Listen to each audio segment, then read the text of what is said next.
Hey guys, and welcome back to my channel. In today's video, I'm going to be starting my very first reading vlog on this channel. I'm super excited, especially because this is going to be a reading vlog for the Read in the New Year Readathon hosted by Oshina and Holly here on YouTube.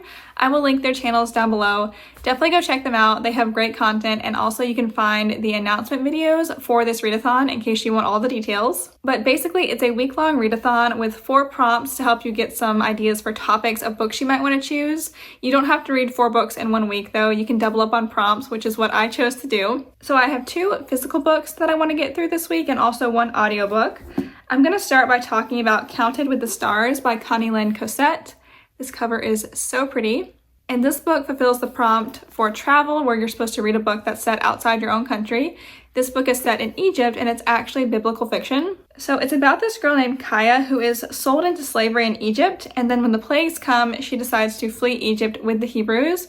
And I believe this book is about her deciding whether or not she wants to follow the Hebrew God. So I think it sounds really interesting. I think there's going to be some great faith content in here. I will say though, I am not a big biblical fiction reader. In fact, I've only ever read 1 biblical fiction book before. It was by Tessa Afshar, and I actually DNF'd that book, or soft DNF'd it. It wasn't a bad book necessarily, but I just wasn't in the mood to read it at the time, so I put it down, and I might pick it up again later. But for all intents and purposes, this is going to be my first time dipping my toes into the world of biblical fiction. I'm very curious to see how it goes. I hope I like it because, again, this cover is so pretty and I don't want to be let down. The second book I have here is High Calling by Evelyn Husband. I did show this book in a recent book haul, so I'll link that up in the cards in case you want to check it out. This book is the biography of Rick Husband, who was the commander of the Space Shuttle Columbia during its final flight when it disintegrated and broke up during re-entry. And the 2 topics it covers for the readathon are to learn more, so read about something that interests you, and I'm very interested in the Space Shuttle program. And the second one is a book from your physical TBR, and this came off my shelf, so there we go. I'm also excited to read this because, as you can see in the little caption right here, it's not just about his biography and his time as an astronaut, it's also about his faith, because he was a very devout Christian. And I just think reading about space from a Christian's perspective is going to be fascinating, because a Christian will really be able to appreciate the beauty of space and everything God created. So yeah, I'm looking forward to this. And the third book, as I mentioned before, is an audiobook. It's called Murder at the Spring Ball by Benedict Brown. It's a cozy mystery set in the 1920s, and it's basically exactly what it says. There's a ball being held and a murder happens. And I believe the main character in this book is a retired detective, so he naturally wants to investigate the murder. I did not expect to be listening to this book in this vlog, because when I put it on hold on Libby a couple weeks ago, it said I had 10 weeks to wait or something, but I guess they got another copy or something because it came to me right away. So I decided I'd listen to it on this, or in this vlog, because it fulfills the book you got for free prompt. However, I will not be listening to Murder at the Spring Ball today because I pretty much only listen to audiobooks at the gym, and I've already gone to the gym today. And I doubt I'll be going to the gym for the next couple days because it's actually snowing where I live here in North Carolina, which is very unusual. We hardly ever get snow, and if you know anything about the South, when it snows here, things close down. So we're probably gonna have a couple days snowed in at home, which is honestly perfect for this vlog because I can have some cozy reading time. I'm really looking forward to it, and I also hope I can take some vlog clips out in the snow tomorrow.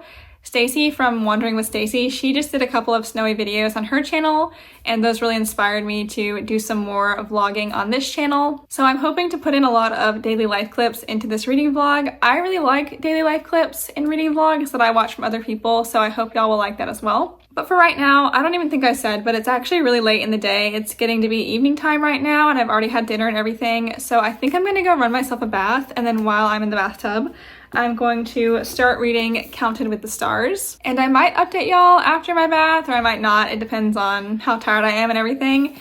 But if I don't update you tonight, I will definitely see you tomorrow.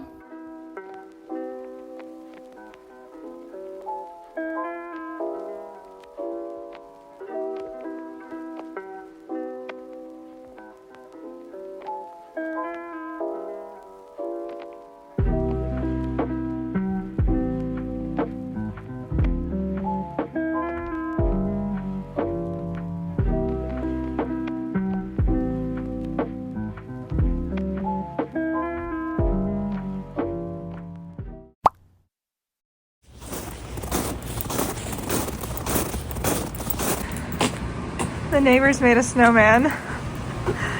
That's so cute. It has an apple for a nose. Good morning, guys, and welcome back to my channel. As you can see behind me, it is a snow day here in North Carolina. We got about 3 or 4 inches of snow yesterday, last night, and this morning, which is a lot of snow for us.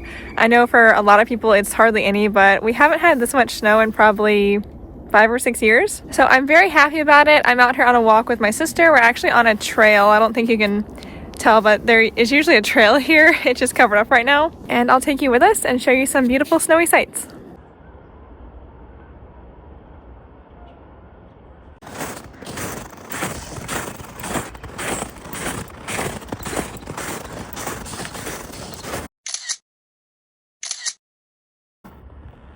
Found some little deer prints out here in the snow.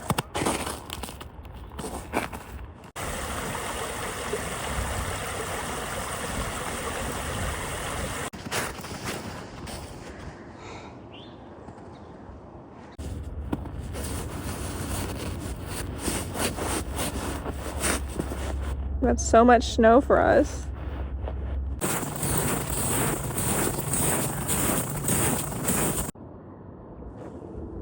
The camera really doesn't pick up how sparkly the snow is. That's the best part.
Hey guys, so it is time for an update on Counted with the Stars.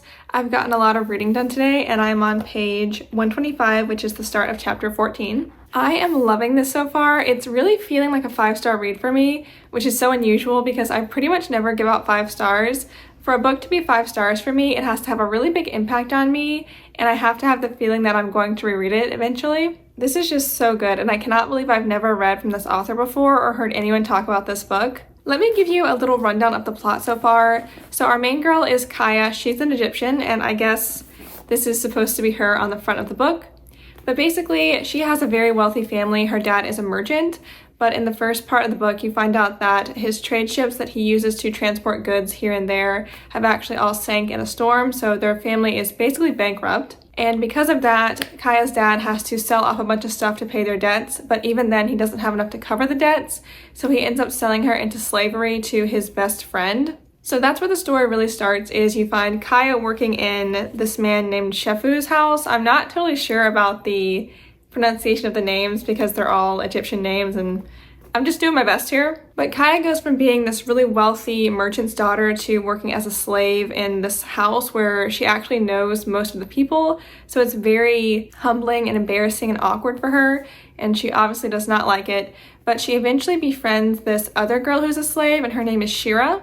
And Shira is actually Hebrew. So that's where we're getting the Hebrew connection in this book because Kaya, as an Egyptian, knows nothing about the Hebrew god and she worships all the Egyptian idols like Osiris and Ra and so on. So then the plagues start happening, and we're not through all the plagues yet. Of course, I'm not that far into the book, but I think we just got to the lice plague, if I remember correctly. So Egypt is being tormented, but the Hebrews are being spared from these plagues, and as Kaya and Shira work together, Shira is kind of explaining what's going on with Moses and the reason that these plagues are coming to Egypt. And Kaya doesn't really believe in this. She thinks the Hebrews serve like this really weird god who isn't real because he doesn't have a temple and he doesn't have like man-made figurines and stuff like that. But now that the plagues are continuing, Kaya is figuring out that there's something going on. It's not just some random natural phenomena. There's something behind this and she's connecting that to the Hebrew god. So as you can imagine, the story itself is really fascinating, but there's more to it than just the storyline that I'm enjoying. First of all, the writing is so detailed and immersive. There's all these little historical tidbits about the clothing and the food they're eating, the weather, the way the area looks, where you can picture everything, and it kind of feels like I'm in ancient Egypt while I read this book, which is so fun, especially the scenes that take place along the Nile or in the marketplace. The author does this great job of describing just enough detail where you get like the sounds that are happening in the background, the smells, the sights, while still having the dialogue and the actual story progression. It's a fantastic mix. This author is so talented. And then it's also been so interesting to read about the plagues from the Egyptian standpoint, because when I've read about the plagues in the Bible before, I just am awestruck by God's power and how amazing he is and all he can do and what he will do for his people who love him. But of course, the Egyptians don't feel that way, and they're odd in a different way, so it's just a really interesting contrast to read from their perspective. But what I'm enjoying most about this book so far is actually Kaya and Shira's friendship. From the outset, Kaya did not want to like Shira because Shira's a Hebrew and they just think that the Hebrews are beneath the Egyptians. So she wanted to dislike Shira, but then she notices that Shira has this kind of inner light and this really optimistic, positive personality. She's always smiling, she's always helping others. She just is different from the people that Kaya has met before. So Shira's personality is drawing Kaya closer to the Hebrews and allowing her to learn more about the Hebrew God.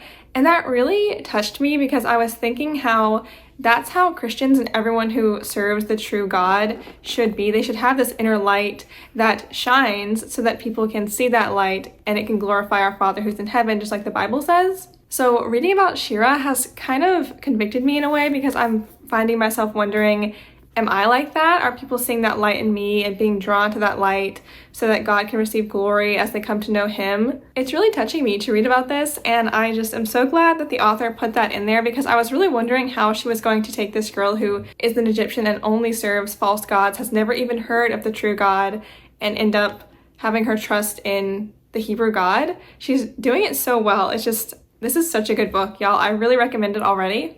I think that's about all I had to say for this update. I am planning to read some more today because I want to finish this book tomorrow because tomorrow will be day three.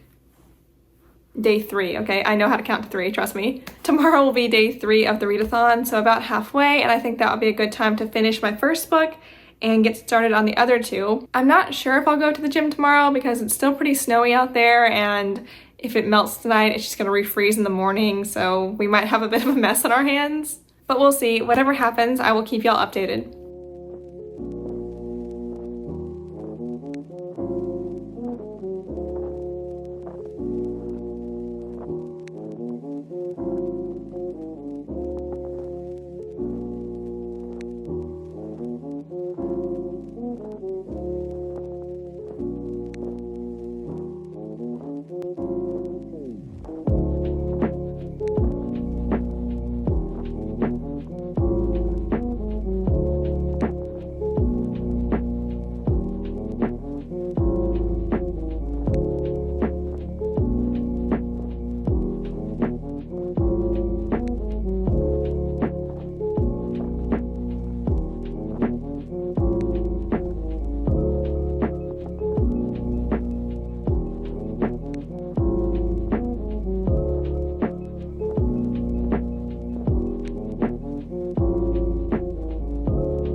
Hey guys, welcome to day 3 of this vlog and day 3 of the readathon.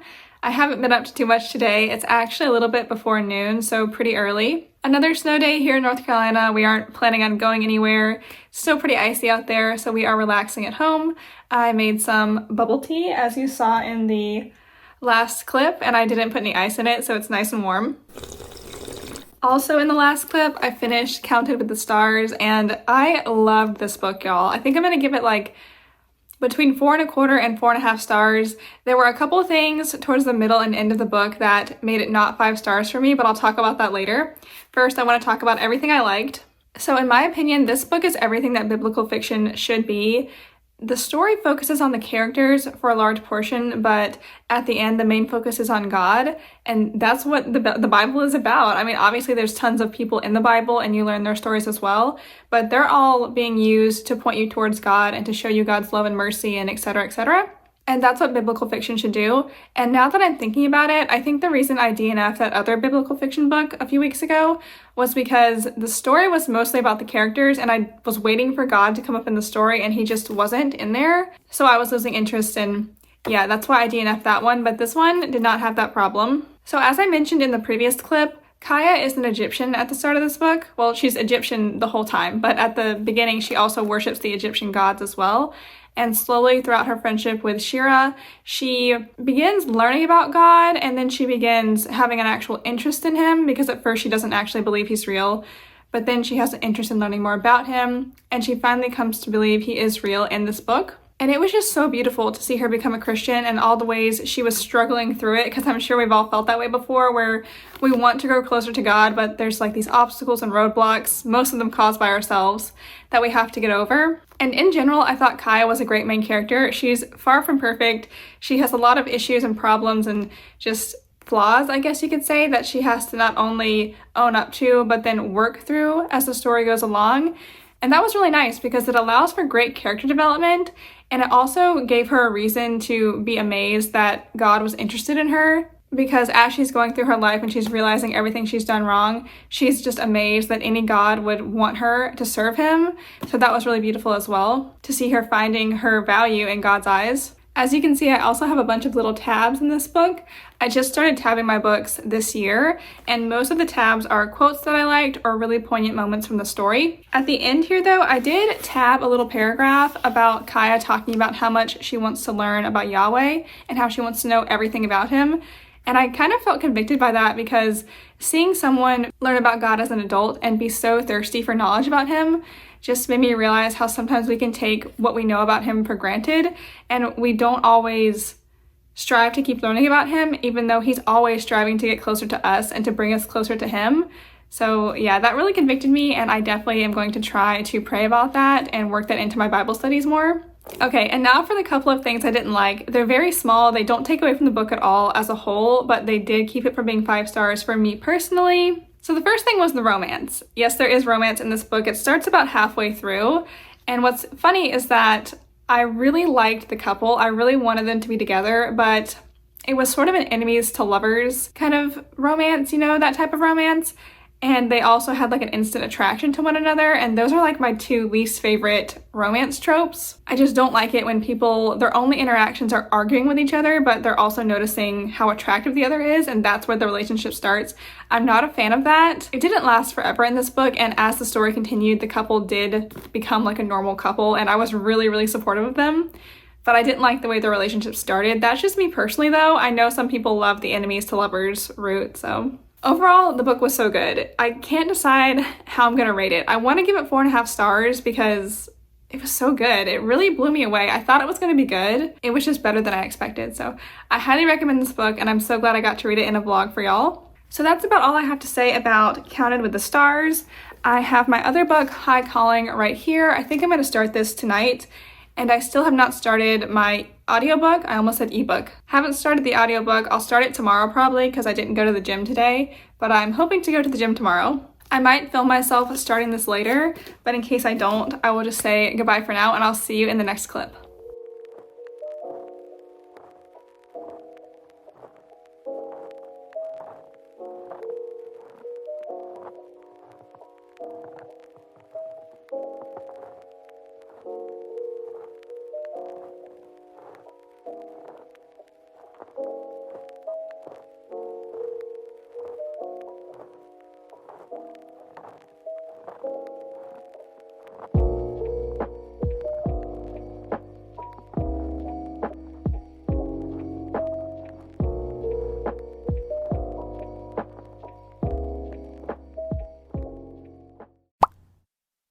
Hey guys, and welcome to the continuation of this vlog. As you can see today, I'm in my kitchen because I have some baking to do. A friend of mine's birthday, or actually it's a friend of my sister's, his birthday is coming up soon and I'm baking some cookies to give to him as a gift. And I thought it would be fun to show this to y'all because the recipe for the cookies that I'm baking today is actually from the book An Ivy Hill Christmas by Julie Clausen. This is actually one of my favorite books that I read from last year. It wasn't in my top 10 books of 2024 video because I read it at the very end of the year and I filmed that video earlier. But yeah, I really enjoyed this book. It was my first Julie Clausen and now she's like one of my favorite authors. But in the back of the book, I found out that there is a recipe for honey spice biscuits, aka cookies, and the recipe looks pretty good and easy to follow, so I thought it would be fun to try out. And these cookies also have a lot of cinnamon, and Brian, that's who I'm baking these for, he loves cinnamon, so it seems like the perfect match. But since I have never tried this recipe before and these are for a birthday gift, so it's kind of important, I'm going to actually make a batch of snickerdoodles as well. That way, in case the honey spice cookies don't turn out or I mess up the recipe or whatever, I will still have something to send to Brian. So I have all my baking stuff here in front of me, as you can see, and while I get everything ready for the cookies to go into the oven, I thought I could talk about the books I'm currently reading. But first, I have to microwave this butter because even though I put it out a couple of hours ago, it is not soft at all, and we need soft butter for these cookies. Okay, I have all the butter softened now, and I'm ready to start mixing up the cookies. I'm gonna attempt to mix up both batches at the same time. I may regret that later, but for now, I think it's gonna be the easiest way to do this. So I believe the last clip y'all saw from me before I started doing this was me reading High Calling, and I had just started it, so I haven't talked to y'all since then, but I have read quite a bit of the book since then. I'm actually about 2/3 of the way done, I would say, and I am really enjoying it, although I'll say it's not like biographies that I've read in the past. Not that I've really read that many. Biography is not like my favorite genre of book, but this biography about Rick Husband is written by his wife / widow, Evelyn Husband, and she is not a professional writer. That's not necessarily a bad thing, but this book doesn't follow a super linear format. It actually kind of feels like you're like sitting in Evelyn's living room with her talking about her husband, and she'll say something like, well, we got married and then we drove over to the Air Force Base in California so Rick could start working there. Oh, and we drove this old car that my dad bought for me, blah, blah, blah. Like she goes off on these little kind of tangents that are really fun to read about, but it does give a different feeling than most nonfiction books. Another thing I like about this book is that it includes quotes from Rick's journal and also photos from his life, so it really helps you connect with him that way. And I guess I would say that there's just a general theme in that book that God is in control and he knows what he's doing no matter what, even when it seems like he's forgotten about you or he's not listening to you. God is there and he cares about you.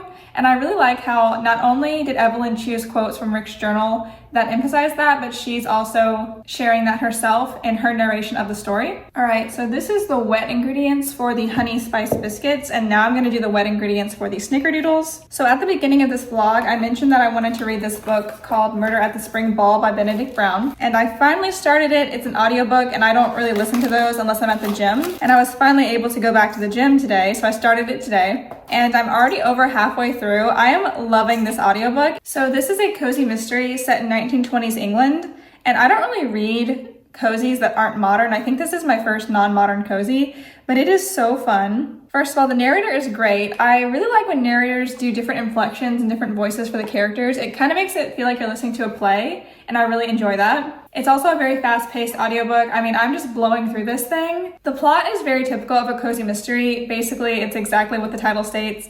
There's a spring ball that this wealthy English family hosts, and one of the people there dies, and immediately everyone is a suspect and everyone has a motive and they're trying to figure out who among all these people killed this person. But the twist, I would say, in this cozy mystery is that there isn't really an amateur sleuth trying to do all the police work or get in the police's way during this, because the main character's grandpa, whose name is Lord Edgington, I believe, he's actually the retired police superintendent from Scotland Yard. So he knows what he's doing and he's investigating.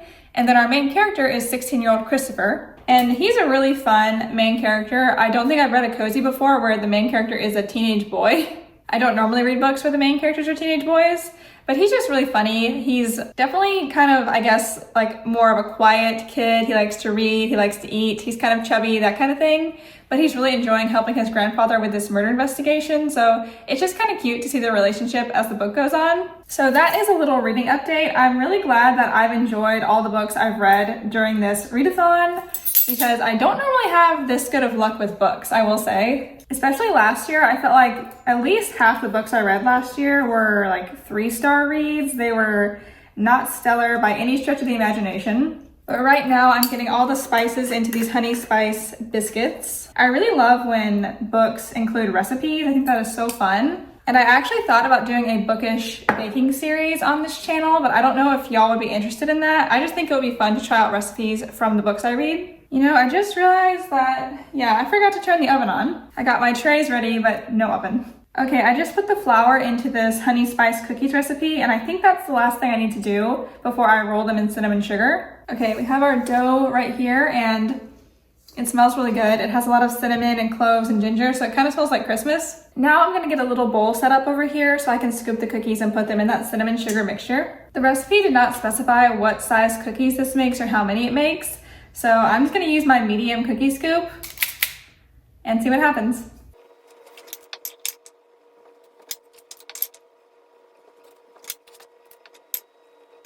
Okay, I'm gonna get the rest of these scooped out and then get them in the oven, and while they're baking, I will work on the snickerdoodle dough, and I'll show you how everything comes out at the end.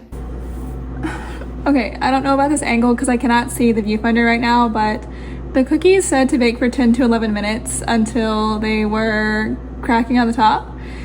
And I've been baking them for 14 minutes already and they're not cracking on the top, so I don't know, maybe I used like too big of a scoop, I'm not sure, because I double checked the recipe and it actually does say 20 cookies and I only got 15. But I put them back in for another minute. If they don't crack this time, I'm gonna bring them out anyway, so there's the update.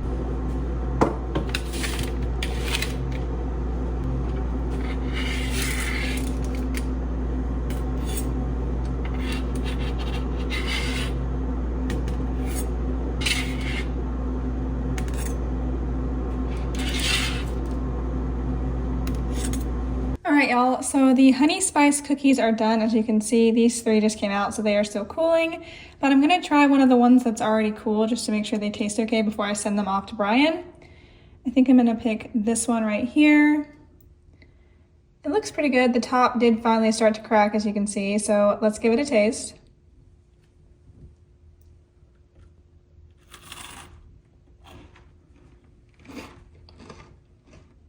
Okay, these are delicious.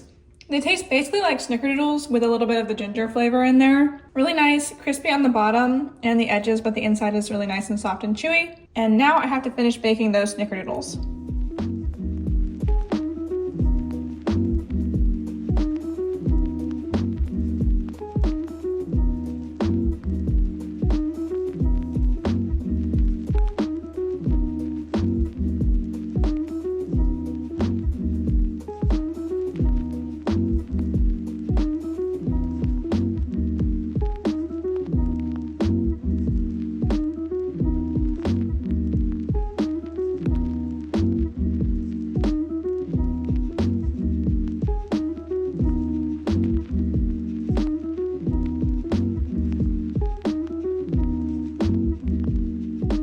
Hey guys, I am here for my final clip for this video. I did finish High Calling and also Murder at the Spring Ball. I'm going to talk about High Calling first. So probably to no one's surprise, I really loved this book. It was amazing how attached I got to Rick and his family and the other members of the Columbia's final crew while I read this. I actually cried at the end. It was just such a touching book because it felt like I was getting to know Rick as a person, and I wish I had been able to know him. He sounded like an amazing man, and I was especially moved by the talk of his faith. He was such a man of faith and so loving towards his family and really everyone he met. There was this one part where his wife was talking about how the day before he had to leave to go on that mission, they had like a million things to do, but Rick set aside time to film devotional videos for his kids to watch every day he was in orbit, which I thought was so sweet and just really amazing. I don't know if I would have thought to do something like that if I was in his place, because I can get really frazzled, but it just shows what an amazing person he was and the kind of character he had,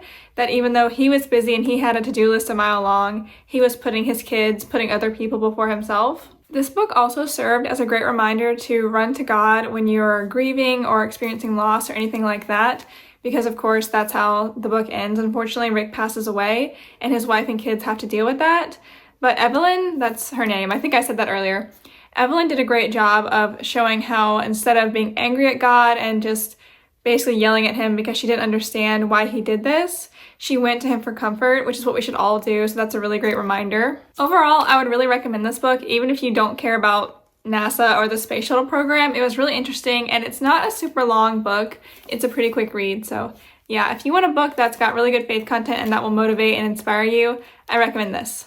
Okay, and now we will talk about Murder at the Spring Ball, which I listened to as an ebook, so I'll put the cover up on the screen right here. I'm so glad I finished with this book because it was such a quirky, fun read, and it's definitely my new favorite cozy mystery. The audiobook was, I think, 8 hours long, so very fast to listen to. I think it would be a really short book as well, which I like for cozy mysteries. I do not like when cozy mysteries go over like 300 pages because it's just full of filler, really, is what it is. And I know I mentioned this before, but I just want to emphasize how great the narrator was for this audiobook.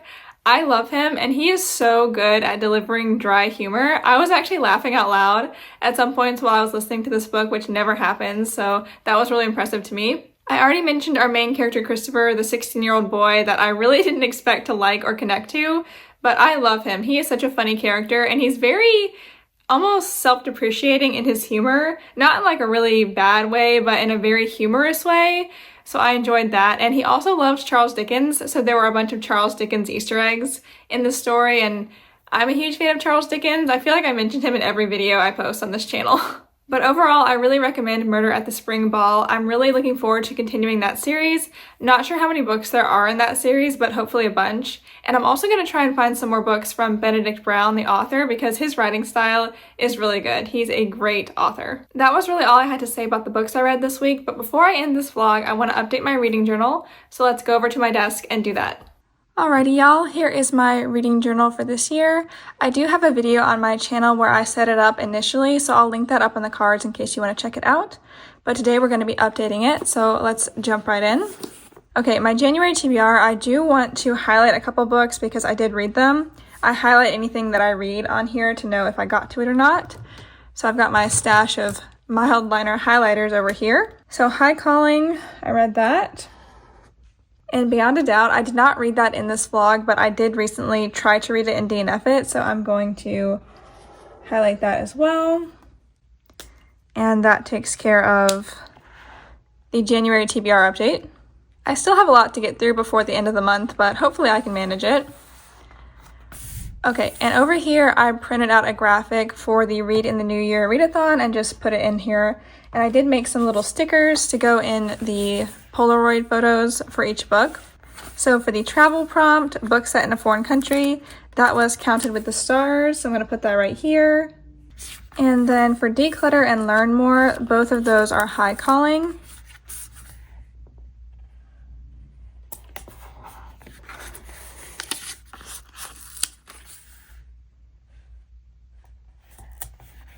And for a book I got for free, I'm doing Murder at the Spring Ball because I did listen to that on Libby.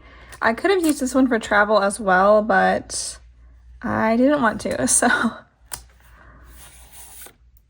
Alright, that is done. The next section is book reviews.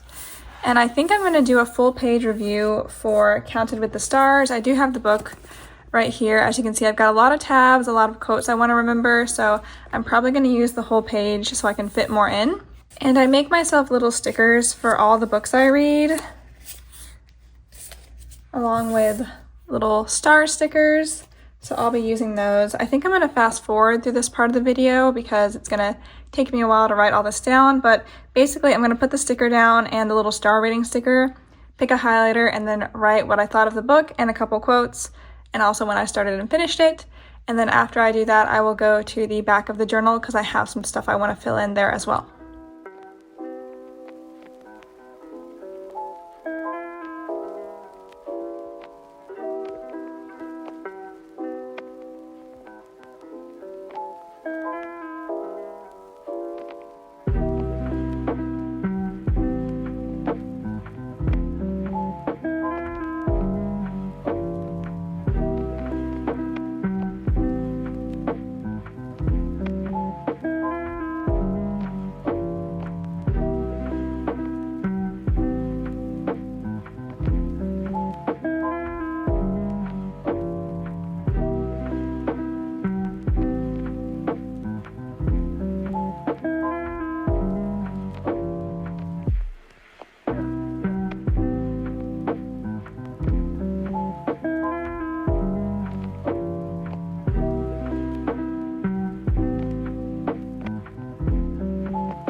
Okay guys, so I just finished filling out my book review spreads for Counted with the Stars, High Calling, and Murder at the Spring Ball.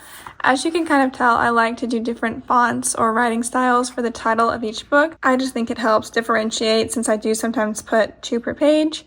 But here's my review for Counted with the Stars, and then High Calling and Murder at the Spring Ball. I also try to match the mild liner I use to the cover as best I can. Sometimes the colors can be a little bit out there, but I do try my best. That is all I have to do in this section of the planner. So now I'm going to flip to the back, and this is where I have all my reading challenges because I do want to complete at least 1 reading challenge this year. I think I actually have like 4 in here that I could potentially do, but I just want to make sure I get 1 done. So I gave myself a lot of options. So first up here, I have Amanda's annual Southern Comfort Reading Challenge, and I did print it twice because I want to put a book cover sticker on top of the prompt once I fulfill it. And if I do that, then I won't know what it says because it'll be covered up, obviously. So I put it on 2 pages so I can have a reference page and a fill-in page. So January's prompt is Southern Homecoming, where a character comes home. And for that, I'm going to put down a little picture of Murder at the Spring Ball, because in this book, the main character, Christopher, he's normally in boarding school, but he's back home for this ball. And so it fits the prompt perfectly. The next reading challenge I have here is Oshina's Read Christian Romance Challenge, and I will link all these channels up in the cards, by the way. Definitely check out all these channels. They're super fun, great bookish content. And for this one, I'm going to put down The Sisters of Seaview that I read a couple of weeks ago, not in this vlog, but it is a historical Christian romance, so I'm going to put it right here. And on this side, we have Jane Reed's Christian Fiction Reading Challenge for 2025. Her graphic is really cute. It's like a hardback book. I think it's adorable. And her January prompt is to start a series, and Counted with the Stars is the first book in a series, so I'm going to put that right here. And these don't fit exactly in the slot because the book is kind of turned, but I think they still look really cute. I also have the 12 Classics in 12 months reading challenge from Holly's Book Musings on Instagram. However, I have not read any classics yet this month, or this year rather, so this is going to remain blank. And then subscriber milestones, I don't have any of those to check off. More classic stuff right here. Okay, my reading bucket list, I definitely have some stuff I can check off in here. I only put books that I physically read in this bucket list challenge, so I'm not going to be including Murder at the Spring Ball, but I can include Counted with the Stars and High Calling. And Counted with the Stars was a new to me author, and it was also written after 2015. High Calling was off my bookshelf. I think that's the only one that High Calling will fit. Yeah, so I'm going to go ahead and check this one off for High Calling.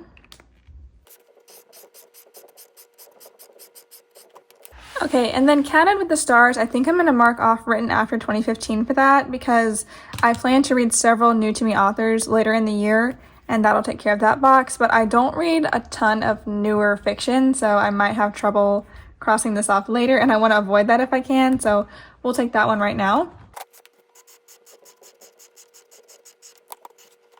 Okay, there is my bucket list updated. I actually thought about giving myself like a reward if I get through like a whole row or a whole column, but I'm not sure what type of reward would be appropriate. I guess like a bookish reward, maybe buying a new book or something like that, but not sure. If you have any ideas, let me know down below. All right, and now I'm just going to write in the books I read and how many pages they were and stuff to keep track of that.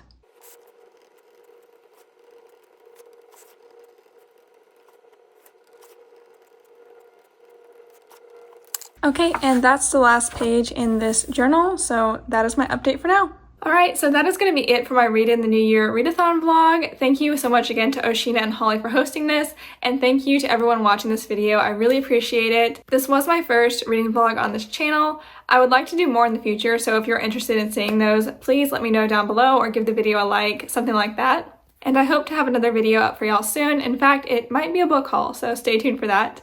But until then, see you!